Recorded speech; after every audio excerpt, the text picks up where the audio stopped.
कहते हैं हमारे नागरिक थे, उनका कत्लेआम किया गया, तो उसी का ही जवाब देते हैं, मुंहतोड़ जवाब देते हैं भारतीय सेना द्वारा एक स्ट्राइक किया गया। और मैं तो ये कहना चाहूँगा, ये तो ट्रेलर था, अभी पिक्चर अभी बाकी है। और निश्चित रूप से प्रत्येक भारतवासी को अपनी सेना पर और उसके द्वारा किए गए इस कार्य पे गर्व है और गौरव है, और हम सभी भारतीय सेना को बहुत धन्यवाद प्रेषित करते हैं। तो वहीं पहलगाम आतंकी हमले के बाद से भारत ने पाकिस्तान में स्थित आतंकी ठिकानों पर हमला कर दिया। भारत ने इसे ऑपरेशन सिंदूर नाम दिया। इस एयर स्ट्राइक में 9 आतंकी ठिकानों को तबाह किया गया है। वहीं अखाड़ा परिषद के अध्यक्ष रविंद्र पुरी ने भारतीय सेना की वीरता और दृढ़ संकल्प की सराहना की है। आगे रविंद्र पुरी ने सेना को आशीर्वाद देते हुए कहा कि पाकिस्तान ने दोबारा ऐसी कायराना हरकत की तो उसका नामो निशान तक मिट सकता है। उन्होंने ऑपरेशन सिंदूर को देश के सुरक्षा और आतंक के खिलाफ निर्णायक कदम बताते हुए आम जनता से सेना के समर्थन में एकजुट रहने की अपील की। थे कि कहीं नागा सन्यासी हमारे साधु संत हमारे कह रहे थे, गुरुजी अगर कहीं आवश्यकता हमारी हो तो आप हमें आदेश दे देना, हम आपके साथ चलने को तैयार है। मैं समझता हूं कि बात संतों की नहीं है, बात पूरे सनातन की है। मैं पूरे देश की बात कर रहा हूं। पूरा देश इस समय हमारे प्रधानमंत्री जी के साथ है, पूरा देश हमारी जो जय हिंद सेना है उसके साथ है। अगर जिसकी भी आवश्यकता आपको पड़ती है, हर व्यक्ति जो है देश के लिए जान न्यौछावर करने के लिए तैयार है, माँ भारती की सेवा के लिए तैयार है, मां भारती की सेवा को अर्पण होने के लिए तैयार है।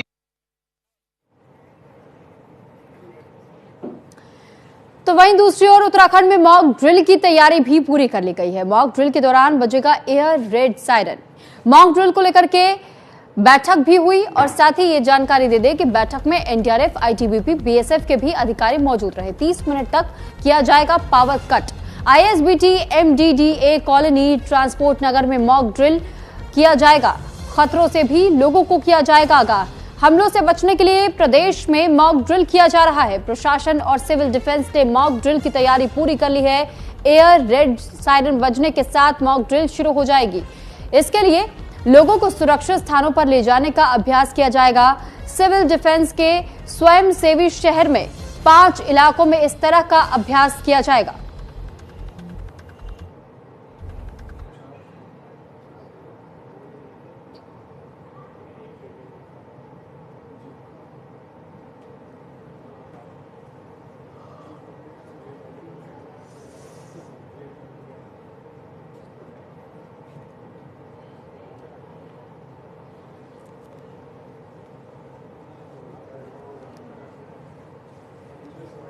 तो फिलहाल ये मॉक ड्रिल के दौरान की तस्वीरें हम आपको दिखा रहे हैं कि किस तरीके से मॉक ड्रिल की तैयारियां पूरी की गई हैं। जगह जगह पर उत्तराखंड में भी अलग अलग जगहों को चिन्हित किया गया है जहां पर मॉक ड्रिल करवाया जाना है। इससे पहले सबसे पहले सेना को ब्रीफिंग दी गई थी और साथ ही साथ जो आईटीबीपी के जवान हैं या सीआरपीएफ है, तो ऐसे में उन सभी लोगों को, पुलिसकर्मियों को भी इस बारे में जानकारी साझा की गई थी कि कैसे आपको आम जनता को ब्रीफ करना है, समझाना है, बताना है कि जब एयर रेड सायरन बजेगा तो फिर मॉक ड्रिल के दौरान किस तरीके से आपको अपने आप को बचाना है और कहां आपको स्थान लेना है, यानी कि सुरक्षित अगर आपको रहना है तो किस स्थान पर आपको जाना चाहिए, क्या कुछ करना है।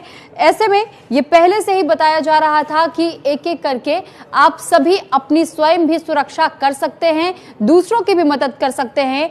और इसी के लिए बाकायदा भारत सरकार की ओर से एक वीडियो भी जारी किया गया था मॉक ड्रिल को ब्रीफ करते हुए, और इसकी ब्रीफिंग अलग से तमाम अधिकारियों को भी दी गई।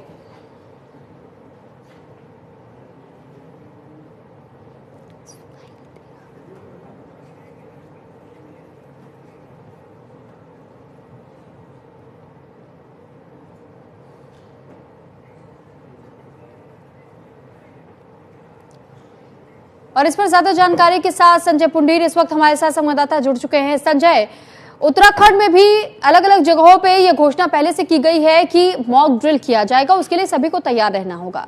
पहले से अधिकारियों को भी दिशा निर्देश दे दिए गए थे। हमने ये भी देखा कि भारत सरकार ने सोशल मीडिया प्लेटफॉर्म्स का इस्तेमाल करते हुए एक वीडियो जारी करते हुए भी लोगों को समझाने और बताने की कोशिश की गई।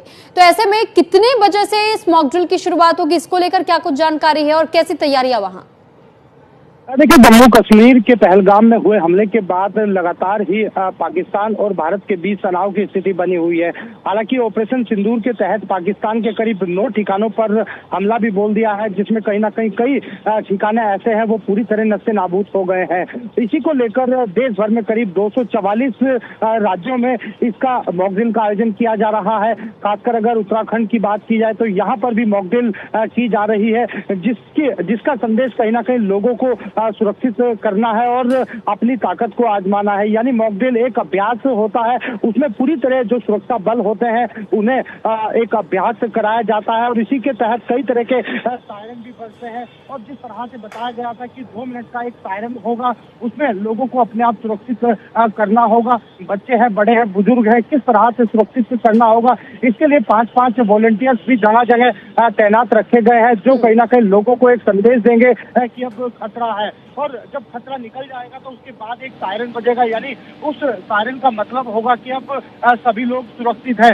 करीब 25-25 विभागों के अलग अलग अधिकारी इस पूरे मॉक ड्रिल में मौजूद रहे हैं। हालांकि कई दिनों से हम देख रहे हैं कि लगातार उत्तराखंड सरकार है और जो अधिकारी है वो तमाम इस मॉक ड्रिल की तैयारी कर रहे हैं, क्योंकि हम लगातार देख रहे हैं कि युद्ध की आशंका को देखते हुए जनता को किस तरह से सुरक्षित करना है और किस तरह से जनता अन्य अपने लोगों को सुरक्षित कर सकती है। तो इन्हीं सब बातों को लेकर आज एक मॉक ड्रिल का आयोजन हो रहा है। सुरभि, बिल्कुल संजय, साथ ही साथ ये भी हम आपसे जानना और समझना चाहेंगे कि जिस तरीके से अब तक हमने राजनीतिक पार्टियों को भी देखा है कि खुले तौर पर भारत सरकार और साथ ही सेनाओं का समर्थन कर रहे हैं, वाहवाही कर रहे हैं, ऐसे में जो मॉक ड्रिल की इस वक्त व्यवस्थाएं देखने को मिल रही है, मॉक ड्रिल की तैयारी तो हो रही है, लेकिन उत्तराखंड के लोगों में कितना उत्साह है इस एयर स्ट्राइक के बाद से? लगातार ही हम देख रहे हैं कि जिस तरह देर रात से ही लगातार खबरों के माध्यम से जो लोग हैं वो देख रहे हैं कि जो भारत है उनकी सेना ने जिस तरह से जवाबी हमला किया है और उसमें पाकिस्तान इस बीच आपको माफी के साथ